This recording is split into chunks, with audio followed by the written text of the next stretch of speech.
Hello friends, तो मेरा नाम है मनीषा और मैं हूँ आज सीटेट के लिए जो ईवीएस है आपका। और ईवीएस के चैप्टर नंबर 2 है परिवार यानी कि फैमिली। और प्रीवियस वीडियो में हम लोगों ने चैप्टर जहाँ से सारा ईवीएस का जो डिपेंड है और जहाँ से ईवीएस स्टार्ट है वो हम लोगों ने सब कुछ पढ़ा था, जिसमें से हम लोगों ने पर्यावरण शब्द की उत्पत्ति वगैरह देखी थी। और फ्रेंड्स, उसके बाद से हम लोगों ने ब्रॉड थीम्स भी देखे थे। तो जो ब्रॉड थीम्स थे वो अब एक बार और मैं आपको रिवीजन करवा देती हूँ कि परिवार एवं मित्र था भोजन, पानी, आवास, यात्रा और चीज़ें जो हम बनाते और करते हैं। तो अगर ये वीडियो आप लोगों ने नहीं देखी है तो उसको जाके आप मेरे चैनल से देख सकते हैं। और आज हम लोग चैप्टर स्टार्ट करते हैं परिवार फैमिली। तो फ्रेंड्स, वीडियो स्टार्ट करने से पहले मैं आपसे रिक्वेस्ट करना चाहूँगी कि प्लीज़ आप चैनल को सब्सक्राइब कर दीजिए और लाइक बटन प्रेस कर दीजिए। आपके सब्सक्रिप्शन से हमें और मोटिवेशन मिलती है और हम लोग बेस्ट वीडियो बनाने के लिए तैयार होते हैं। तो फ्रेंड्स, स्टार्ट करते हैं। फैमिली शब्द जो है कहाँ से लिया गया था, इसकी उत्पत्ति क्या है, ये सारी चीज़ें इसमें देखेंगे हम लोग बेसिक से। बिल्कुल प्रीवियस वीडियो में हम लोगों ने बिल्कुल बेसिक से देखा था, तो जो प्रीवियस वीडियो नहीं देखा है उसको देख लीजिए, चीज़ें और भी क्लियर हो जाएंगी। तो फ्रेंड्स, वीडियो को स्टार्ट करते हैं। फैमिली शब्द जो है फैमुलस से लिया गया है। फैमुलस जो है, अब आपके दिमाग में आएगा ये फैमुलस क्या है, तो ये फैमुलस जो है एक लैटिन भाषा का शब्द है। फैमुलस का जो फैमिली है उसका एक व्यापक अर्थ भी और एक संकुचित अर्थ भी है। तो पहले हम लोग संकुचित अर्थ को देख लेते हैं।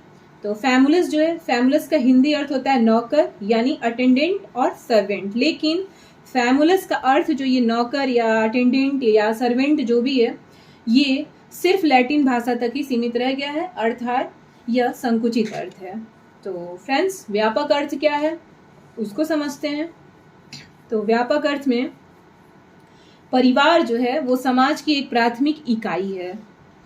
तो फ्रेंड्स, आपके दिमाग में आएगा ये समाज क्या है, ये प्राथमिक क्या है, सब कुछ हम लोग बेसिक से बिल्कुल डिस्कशन करेंगे ताकि आगे आपको कोई दिक्कत ना आए और चीज़ें हमेशा आपके लिए क्लियर रहें। तो फ्रेंड्स, समाज क्या है इसको देख लेते हैं कि जब दो या दो से अधिक व्यक्ति आपस में अंतःक्रिया करते हैं यानी कि एक दूसरे से बात करते हैं, तो वही समाज का वहाँ निर्माण होता है, वही समाज कहलाता है। तो अगर हम लोग कहीं ट्रैवल कर रहे हैं, यात्रा कर रहे हैं, दो व्यक्ति बैठे हैं और उन्होंने आपस में बातचीत नहीं की है और वो अपनी यात्रा को पूरी तरह से ख़त्म कर ले रहे हैं, तो वहाँ पे समाज नहीं हुआ, क्योंकि उन्होंने अंतःक्रिया नहीं किया। तो वहाँ समाज का निर्माण या समाज नहीं उसको कहा जाएगा। तो फ्रेंड्स, अब आते हैं प्राथमिक इकाई जो है। तो प्राथमिक इकाई से आपको मैं समझाती हूँ। दिमाग में आपके आया होगा कि परिवार समाज की एक प्राथमिक इकाई है, तो प्राथमिक इकाई होता क्या है उसको समझते हैं।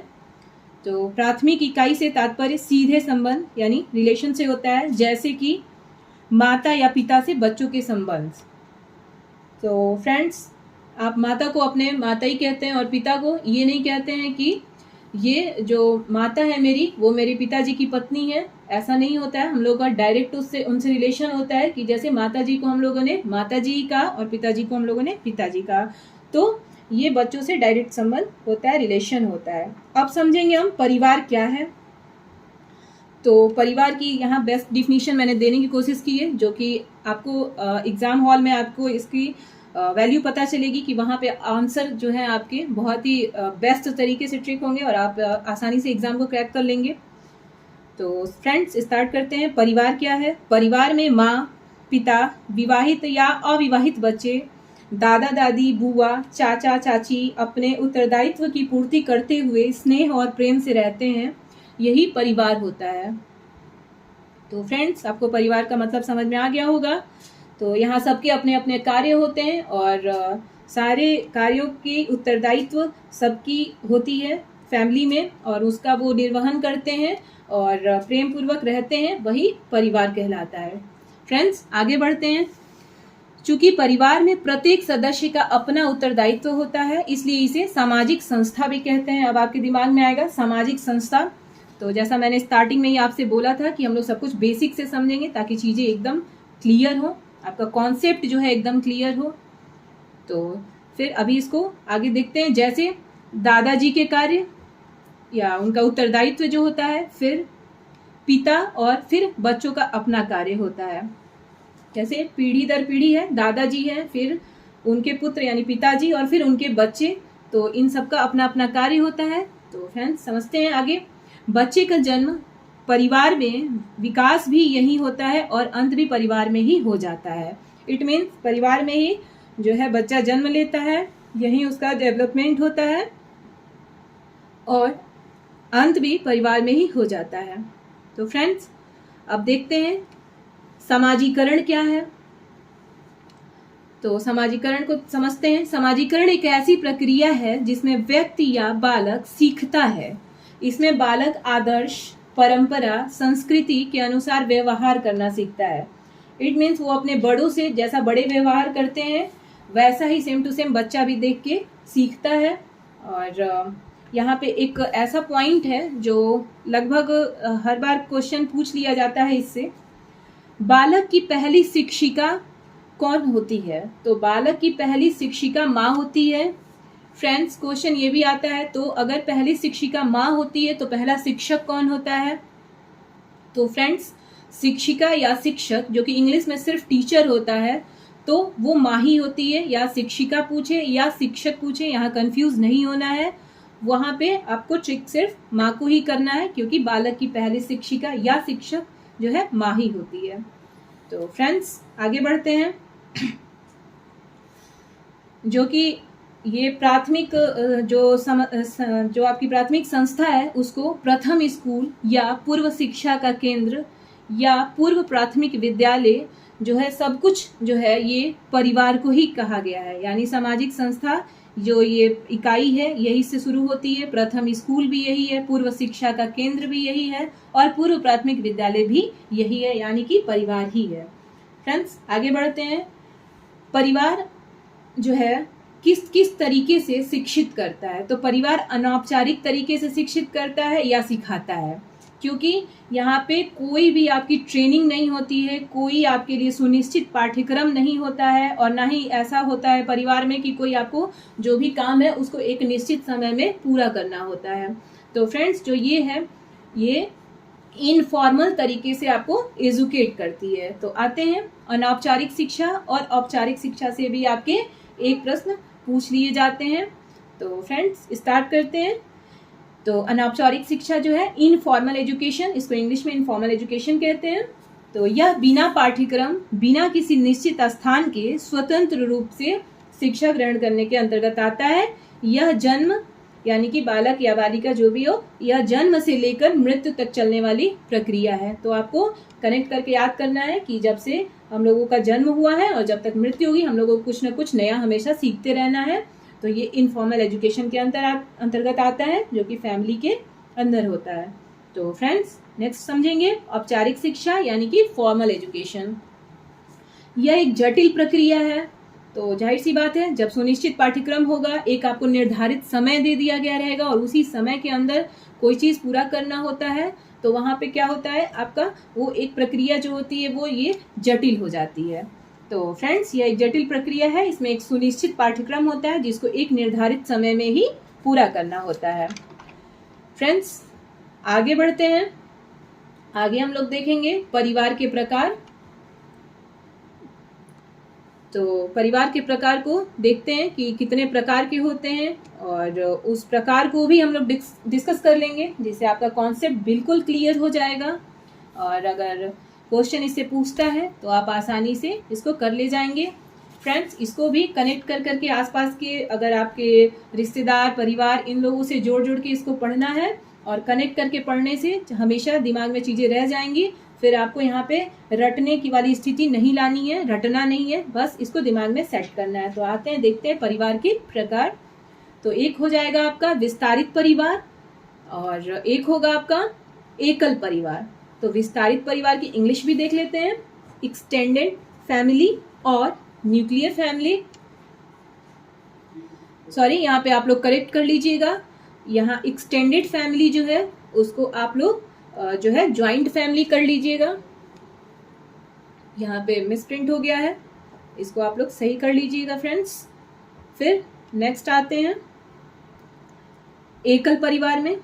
तो एकल परिवार जिसकी इंग्लिश होगी आपकी न्यूक्लियर फैमिली। तो हम लोगों ने एक्सटेंडेड फैमिली समझा, या ज्वाइंट फैमिली जिसको कहते हैं, और फिर न्यूक्लियर फैमिली। तो फ्रेंड्स, इसको आगे की वीडियो को स्टार्ट करते हैं। और अगर आपने लाइक ना किया हो तो प्लीज़ लाइक बटन प्रेस कर दीजिए एंड सब्सक्राइब भी चैनल को कर दीजिए। फ्रेंड्स, आगे बढ़ते हैं।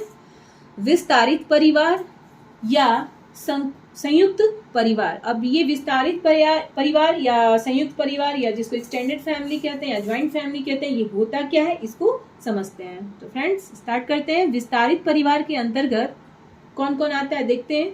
माता पिता, विवाहित या अविवाहित बच्चे, चाची चाचा, दादा दादी, ये आते हैं। तो फ्रेंड्स, विस्तारित परिवार के प्रकार जो हैं उसको देखते हैं, कौन कौन सी इसमें प्रकार होते हैं। तो विस्तारित परिवार के अंतर्गत तो क, ख, ग और घ हमने 4 ऑप्शन ऐसे बना दिया है जिससे आपको समझने में आसानी होगी। तो पहला डिस्कस करते हैं पॉइंट, वंश परंपरागत विस्तारित परिवार। तो वंश परंपरागत विस्तारित परिवार क्या है इसको समझ लेते हैं। इस प्रकार के परिवार में माता पिता जो है, माँ बाप जो है, अपने विवाहित पुत्र के साथ या कभी कभी जो माँ है वो अपनी विवाहित जो पुत्री होंगी उनकी पुत्री के साथ रहती है। तो फ्रेंड्स, अगर कोई रिश्ते में है, कोई ऐसा है, तो आप उसे कनेक्ट कर करके इन चीज़ों को याद कर सकते हैं, जो आपके लिए बहुत ही बेस्ट होगा और आपको चीज़ें रटनी नहीं पड़ेंगी। तो ख नंबर पे आते हैं, साखी या विस्तारित परिवार। ये क्या होता है, इसमें 2 से अधिक, मतलब 3 भी हो सकते हैं, 2 से अधिक होते हैं, विवाहित युगल एक साथ रहते हैं, जैसे 2 भाइयों का परिवार। तो ये तो काफ़ी इजी है समझना और इसको हम लोग कनेक्ट करके समझ लेंगे। और फ्रेंड्स, आते हैं नेक्स्ट टॉपिक पे, वंश परंपरागत शाखीय विस्तारित परिवार। तो ये क्या है इसको भी समझते हैं। इसमें 3 या अधिक युगल वंश परंपरागत रूप में और शाखीय रूप में एक दूसरे से जुड़े होते हैं। तो इसको हम लोग एग्जाम्पल से समझते हैं ताकि हमारी चीजें एकदम कॉन्सेप्ट क्लियर हो जाए। जैसे माँ पिता और 2 या 2 से अधिक विवाहित बेटे तथा उनके भी अविवाहित बच्चे। तो जैसे कि इसको और भी क्लियर अगर ना हुआ हो तो ऐसे क्लियर करिए कि जैसे दादा दादी हैं, फिर उनके नेक्स्ट जनरेशन माता पिता हो गए, फिर नेक्स्ट जनरेशन बच्चे व अविवाहित बच्चे। तो यहाँ से आपका कॉन्सेप्ट बिल्कुल क्लियर हो जाएगा कि वंश परंपरागत या शाखीय विस्तारित परिवार जो है, वंश परंपरागत शाखीय विस्तारित परिवार जो है क्या है। तो फ्रेंड्स, आई होप इसको आप समझ गए होंगे। तो नेक्स्ट टॉपिक पे बढ़ते हैं और ये भी है जो विस्तारित परिवार या संयुक्त परिवार का ही प्रकार है, अनुपूरित शाखीय विस्तारित परिवार। तो फ्रेंड्स, इसमें है अविवाहित या जो विधवा या विधुर और तलाकशुदा संबंधी भी साथ रहते हैं, ये अनुपूरित शाखीय विस्तारित परिवार के अंतर्गत आता है। तो फ्रेंड्स, अब आगे बढ़ते हैं और चीज़ों को समझते हैं कि विस्तारित परिवार के फायदे और नुकसान क्या क्या हैं। तो फ्रेंड्स, सबसे पहले हम लोग फायदे देख लेते हैं, उसके बाद हम लोग नुकसान देखेंगे। तो फायदे में क्या क्या है, एक एक पॉइंट वाइज हम लोग इसको डिस्कशन कर लेते हैं। तो पॉइंट फर्स्ट है कि अगर आपकी ज्वाइंट फैमिली है तो वहाँ पे क्या होता है, एकजुटता होती है। सेकंड नंबर, आदर की भावना होती है। नेक्स्ट, आपके पास क्वालिटी टाइम होता है, बच्चों का संपूर्ण पालन पोषण हो पाता है वहाँ पे। और इसको भी हम पॉइंट वाइज समझ लेंगे, पहले इसको एक बार देख लेते हैं। कार्य का बोझ भी क्या होता है, बहुत कम होता है, क्योंकि वहाँ काम जो होते हैं आपके बटे होते हैं। फिर घर की सुरक्षा भी हो पाती है कि आपको कहीं अगर जाना है तो आपके फैमिली मेंबर्स जो है घर पे रहते हैं और वो आपके घर की देखभाल, अपने घर की देखभाल कर लेते हैं। आर्थिक सहायता भी हो पाती है क्योंकि यहाँ पे बहुत सारे लोग एक साथ रहते हैं, तो अगर आर्थिक तंगी आती है तो एक दूसरे से सहायता प्राप्त हो जाता है। फिर है सामाजिक विकास, और एक दूसरे से अंतःक्रिया करके हमारा सामाजिक विकास भी बहुत ही अच्छे तरीके से होता है। और फ्रेंड्स, इसके नुकसान भी देख लेते हैं हम लोग क्या क्या है। तो यहाँ पे नुकसान में हो सकता है विचारों में मतभेद, क्योंकि अगर ज़्यादा लोग रहेंगे तो सबके जो विचार जो हैं, कोई ज़रूरी नहीं है सारे व्यक्ति सेम होते हैं, मेरा मत कुछ अलग होता है, आपका कुछ अलग होता है, तो यहाँ पे जो है फ्रेंड्स विचारों में मतभेद हो सकता है। नेक्स्ट टॉपिक है अवसाद की समस्या होती है, क्योंकि इंसान वहाँ पे लोगों को देख के अपनी बातें कह नहीं पाता कि किसको बुरा लगेगा किसको अच्छा लगेगा, तो वहाँ पे अवसाद की समस्या आ जाती है। खुद की प्राथमिकता पे रोक, यानी कि आप अपनी प्राथमिकता को वहाँ पे नहीं शो कर सकते, नहीं दिखा सकते हैं। फिर नेक्स्ट है खुद की आज़ादी नहीं होती है, दूसरों को लेके चलना पड़ता है क्योंकि आपके साथ और लोग भी जुड़े होते हैं। बच्चों की परवरिश में दखल, तो एक्चुअली जो चीज़ें आपको अच्छी लगे हो सकता है कुछ लोगों को वो चीज़ें अच्छी ना लगे, या जो आप करना चाहे अपने बच्चों को परवरिश के रूप में देना चाहे हो सकता है अगर अच्छी चीज़ सिखा रहे हैं और किसी और की नज़र में वो अच्छी ना हो, गलत हो, तो यहाँ पे मतभेद की स्थिति पैदा हो जाती है।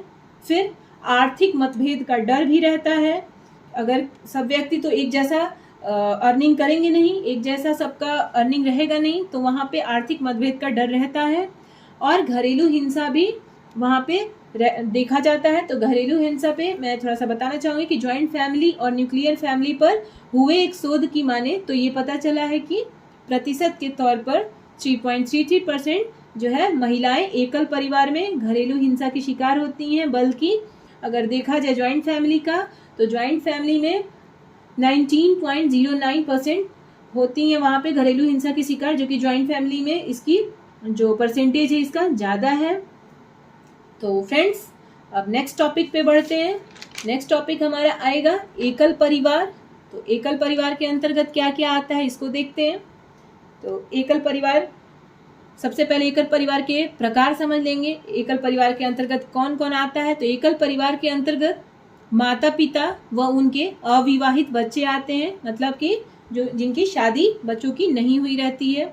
एकल परिवार के प्रकार क्या हैं, तो एकल परिवार के प्रकार को देखते हैं। तो इसको भी मैंने क ख ग और घ ऐसे करके डिवाइड कर दिया है पॉइंट वाइज, ताकि आपको बेस्ट समझ में आए। तो प्रकार को क नंबर प्रकार जो है पहला उसको देखते हैं, मूल एकल परिवार क्या होता है। तो मूल एकल परिवार को समझते हैं। इस प्रकार के परिवार के अंतर्गत जो माँ बाप होते हैं, यानी कि पति पत्नी और उनके बच्चे, या उनके बच्चे न भी साथ हो तो भी एकल परिवार के अंतर्गत आते हैं। तो फ्रेंड्स ये हो गया मूल एकल परिवार। मूल जैसा कि नाम से स्पष्ट है, आप इसको कनेक्ट करके समझ सकते हैं। फिर अनुपूरित एकल परिवार पे आ जाते हैं। तो इसके अंतर्गत ऐसे परिवार आते हैं जिसमें आपकी क्या कौन कौन रहेंगी इसको समझते हैं। पति पत्नी व अविवाहित बच्चों के अलावा जो विधुर या विधवा, जो विधुर हैं जिनकी पत्नी ना हो, विधवा जो है जिनके पति ना हो, एवं तलाकशुदा संबंधी भी इसमें रहते हो सकते हैं। तो ये आपका अनुपूरित एकल परिवार हो गया। और नेक्स्ट टॉपिक पे आएंगे उपमूल परिवार। तो उपमूल परिवार के अंतर्गत कौन कौन आता है उसको भी देखते हैं, समझते हैं फ्रेंड्स।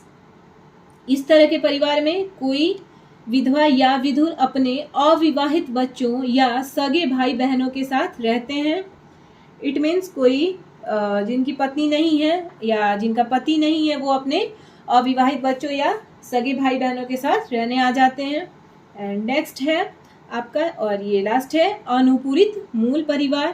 तो इसमें क्या है कि ऐसे प्रकार के परिवार में कोई विधवा अपने अविवाहित बच्चों के साथ अपनी विधवा सास के साथ रहती है, यानी कि जिनके पति नहीं है, यानी कि उनकी सास, यानी कि उनके ससुर भी ना हो, और ऐसे अपने घर में वो सास के साथ रहती हैं, तो ये अनुपूरित मूल परिवार के अंतर्गत आता है। तो फ्रेंड्स समझते हैं एकल परिवार के फायदे, और ये जो है एकल परिवार के फायदे व नुकसान। तो सबसे पहले हम लोग देख लेंगे फायदे। तो फायदे को देखते हैं, स्टार्ट करते हैं। तो टॉपिक फर्स्ट है जीवन में अच्छी गुणवत्ता। तो फ्रेंड्स एक्चुअली यहाँ पे क्या होता है कि जो है यहाँ पे आदमी कम रहते हैं, इसलिए सदस्य की कमी के कारण ज़रूरतें जो है जल्दी पूरी हो जाती हैं। और परिवार जो है, परिवार को चलाने के लिए पति पत्नी दोनों ही कार्य करते हैं, और परिवार की सीमित ज़रूरतों को सरलता से पूरा कर लिया जाता है, जिसके कारण जीवन में एक बेहतर गुणवत्ता देखी जाती है।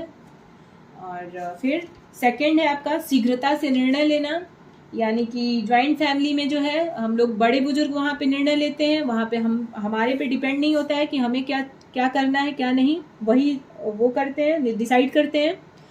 तो यहाँ पे जो है एकल परिवार के अंतर्गत निश्चित सदस्यों के साथ चर्चा के बाद आपस में पारिवारिक कलह होने की संभावना भी कम होती है। एक्चुअली वहाँ पे ज़्यादा लोग होते हैं तो वहाँ पे मतभेद की संभावना ज़्यादा हो जाती है ज्वाइंट फैमिली में, बल्कि एकल परिवार में लोग कम होने की वजह से यहाँ पे पारिवारिक कलह की संभावना कम रहती है।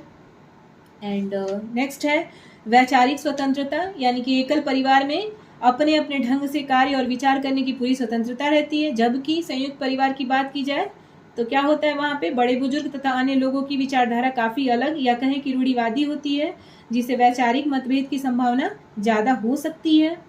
और फ्रेंड्स, व्यक्तित्व का पूर्ण विकास, तो जाहिर सी बात है इसमें लोग जीवन में सकारात्मक बदलाव लाने के लिए नई नई चीज़ें सीखते हैं, जिसके परिणाम स्वरूप क्या होता है कि उनका जीवन न केवल और भी सरल तथा गुणवत्ता में हो जाता है, बल्कि उनके व्यक्तित्व का पूर्ण विकास भी होता है। तो फ्रेंड्स, और ये हुई, और फिर है आपका कम पारिवारिक मतभेद, इसको हम लोगों ने समझ ही लिया। फिर घरेलू कार्यों का जो है बोझ कम होता है, क्योंकि फैमिली लंबी जो होता है, यहाँ पे लंबी ज्वाइंट फैमिली होती है तो वहाँ पे काम का बोझ ज़्यादा रहता है, और यहाँ पे जो है घरेलू कार्यों का बोझ कम हो जाता है, और खुद के लिए भी यहाँ पे इंसान टाइम निकाल सकता है। वहाँ पे ज्वाइंट फैमिली में ऐसा थोड़ा सा मुश्किल होता है, नहीं हो सकता है। और नेक्स्ट है अधिक आत्मनिर्भरता, और यहाँ पे एक्चुअली सबको अपना अपना काम करना होता है, इसलिए निर्भरता जो होती है आपकी अधिक रहती है। और नुकसान भी समझ लेते हैं फ्रेंड्स, नुकसान को देख लेते हैं। बड़े बुजुर्गों का सहारा, एक्चुअली ज्वाइंट फैमिली में क्या होता है कि लोगों की संख्या कम होती है, और ज्वाइंट फैमिली में लोगों की संख्या ज़्यादा होती है, और एकल फैमिली में जो है बड़े बुजुर्ग का सहारा नहीं मिल पाता है, ये इसका एक बड़ा नुकसान है। और एकल परिवार में उचित संस्कारों की कमी रहती है, और ज्वाइंट फैमिली में क्या है कि वहाँ पे संस्कार जो है एक दूसरे को देख के सामाजिक अंतःक्रिया करके वहाँ पे ज़्यादा अच्छे से सीख लेता है इंसान, बल्कि एकल परिवार में थोड़ी सी इसकी कमी रह जाती है। नेक्स्ट है बच्चों की संगति न मिल पाना, तो फ्रेंड्स एकल परिवार में ज़्यादा लोग नहीं होते, इसलिए ज़्यादा बच्चों की संगति भी नहीं मिल पाती है। यहाँ अकेलापन की भी स्थिति देखी जाती है, और कठिन परिस्थितियों में सहारा भी एक्चुअली नहीं हो पाता है, क्योंकि ज्वाइंट फैमिली की कंपैरिजन की जाए तो वहाँ पे कई लोग होते हैं जो कि एक दूसरे का जो है कठिन परिस्थितियों में एक दूसरे की सहायता भी कर पाते हैं। नेक्स्ट है सामाजिक असुरक्षा भी होता है, वहाँ ज़्यादा लोग होते हैं इसलिए सुरक्षा की भावना रहती है, और यहाँ पे कम लोगों के कारण सामाजिक असुरक्षा की भावना रहती है। तो फ्रेंड्स, नेक्स्ट है विवाह के लिए उचित निर्णय का न हो पाना, उसमें बड़े बुजुर्ग जो है ज्वाइंट फैमिली में निर्णय लेते हैं तो वहाँ पे ये जो है उचित निर्णय हो पाता है, और यहाँ पे है कि कुछ प्रॉब्लम आ सकती है, और वहाँ पे ज़्यादा लोग होते हैं ज्वाइंट फैमिली में तो त्यौहार पे भी बहुत हर्ष उल्लास रहता है, बल्कि एकल फैमिली में त्योहारों पर थोड़ी नीरसता हो सकती है। एंड फ्रेंड्स, अब जो है एक टॉपिक और है, और वो काफ़ी वो भी इम्पॉर्टेंट है, तो हम लोगों को एक टॉपिक भी छोड़ना नहीं है, कॉन्सेप्ट को बिल्कुल क्लियर कर लेना है। तो इस टॉपिक को भी देख लेते हैं।